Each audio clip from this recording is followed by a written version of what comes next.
यह कहानी एक डायन की है, काली डायन।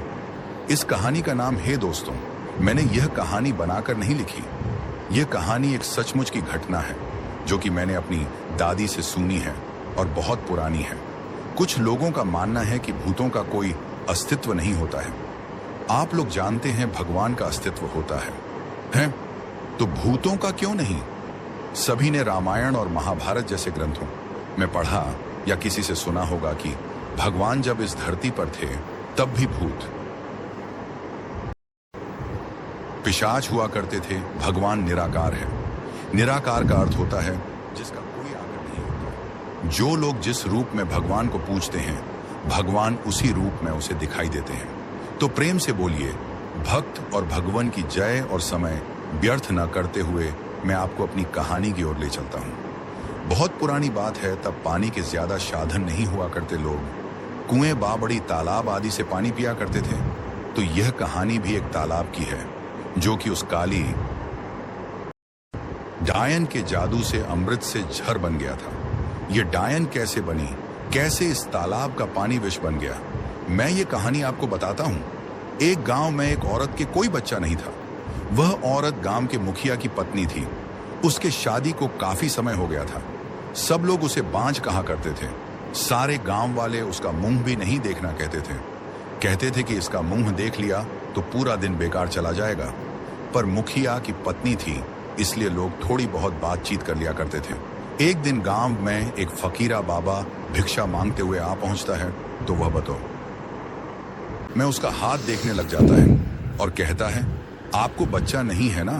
वह बोली, आपको कैसे पता चला? वह बोला, हम हस्तरेखा में निपुण हैं और हाथ देखकर यह बता सकते हैं कि क्या होने वाला है, क्या होगा।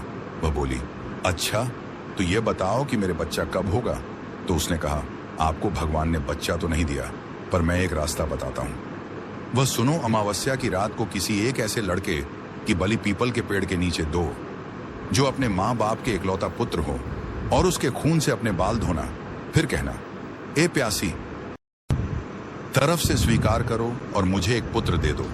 एक लोटे में उस कुएं का पानी भरकर उसमें उसके शरीर की 2 बूंद मिलाकर खुद पी लेना, और उस लड़के के सिर के बाल अपनी साड़ी की गांठ में बंधे रखना, तो यूं ही अवश्य एक पुत्र पैदा होगा। इतना कहकर वह वहां से भिक्षा लेकर चला गया। उस दिन के ठीक 3 दिन बाद अमावस्या थी। उस औरत ने वही किया जो उस बाबा ने बताया था। उसने अपने देवरानी के लड़के की बलि दे दी और खून की 2 बूंदे पानी में मिलाकर खुद पी लिया, और उस सिर के कुछ बाल को काटकर अपनी गांठ में बांध लिया और बिना पीछे मुड़े गई। सुबह गांव वालों को पता चला कि मुखिया के भाई के बेटे को किसी ने मार के वहां फेंक रखा है। जब यह बात मुखिया और उसके भाई ने सुनी तो वह नंगे पैर दौड़ पड़े। धीरे धीरे सारा गांव इकट्ठा हो गया। उस लड़के की मां का रो रो बुरा हो गया था। तब किसी व्यक्ति ने हिम्मत जुटाकर उस सिर को धड़ से जोड़ा और उसे नदी में बहाने की सलाह दी। वैसा ही किया। लोगों ने उस लाश को पानी में बहा दिया।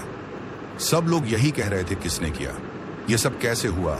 सब लोगों के लिए यह घटना चिंता का विषय बन गई थी। जब मुखिया घर पहुंचा तो क्या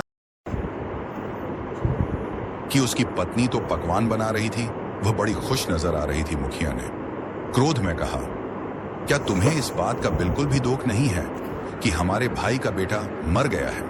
वह पहले ऐसी नजरों से देखी जैसे कि उसे मार ही डालेगी। फिर कहने लगी, लड़का उसका मरा है, मेरा नहीं, मैं क्यों शोक मनाऊं?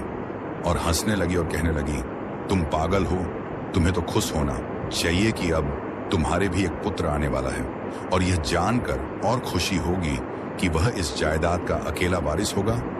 हाँ हाँ हाँ, वह फिर ऐसे हंसी। यह देखकर मुखिया से रहा नहीं गया और पर तलवार नहीं मिली।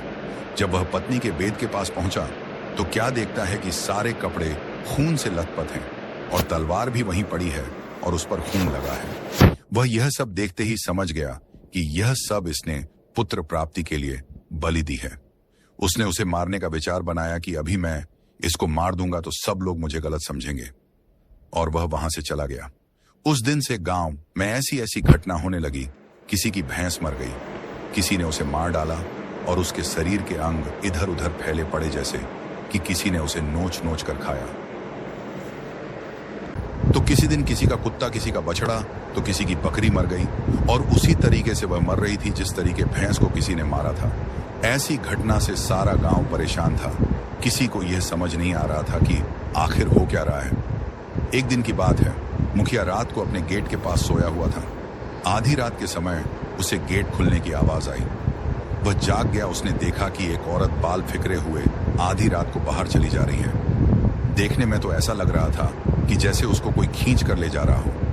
भादों अगस्त की काली रात थी। चारों तरफ से आवाजें, कहीं शियार तो कहीं कुत्ते भौंकते। ऐसा लग रहा था उसे कि जैसे यह रात जाने क्या कयामत ढाएगी। अचानक उसे एक गाय के बछड़े के रंभाने की आवाज आई।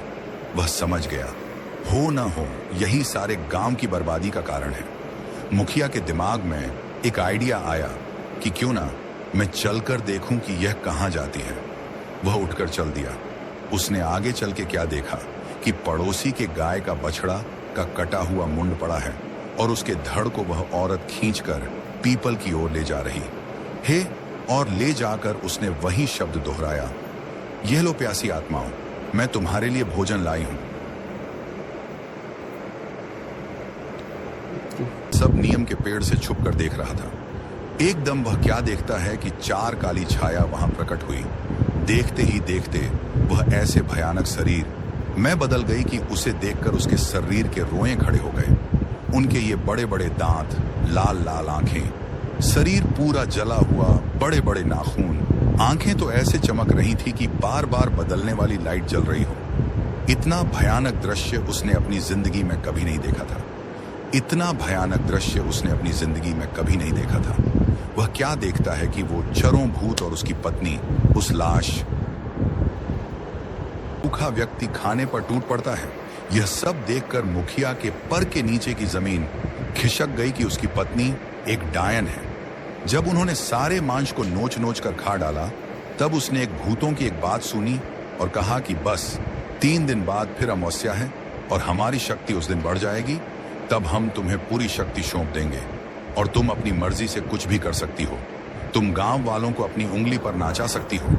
उसने यह सब सुनकर सारे गांव को चोरी चोरी जगा करके कहा, देखो मैं तुम्हें बताता हूं कि तुम्हारी बर्बादी एक डायन की वजह। कभी कुएं में पानी आ जाता तो कभी नहीं। जब गांव वाले प्यास से परेशान हो गए तो कुछ लोग ने उससे पानी खींच लिया और उसे जैसे ही पिया तो उसका शरीर पूरी तरह सड़ गया। किसी को चर्म रोग हो गया, किसी के हाथ पैर गलना शुरू हो गए। यह भयानक दृश्य देखकर और लोगों ने तो उसे छुआ तक नहीं। अब गांव वालों की बुरी दशा हो गई। सब लोग भगवान को याद करने लगे, हे भगवान, ये सब किस जन्म के पापों की सजा दे रहा है। तू बस चारों तरह हाहाकार मच गई। उस दिन से गांव में तो जैसे मातम सा छा गया हो। दूसरे दिन सुबह में उस गांव से एक इतनी हत्याएं करे तो वह खुशी नहीं, खुद खुशी है, क्योंकि ऐसे लोगों को भगवान भी अपनी शरण भी नहीं देता। क्या पता वह बाबा जी ही भगवान ही बनकर आए हों। समाप्त। दोस्तों, आपको अगर ये कहनी पसंद आया तो इस माँ के लिए एक सब्सक्राइब कर दो।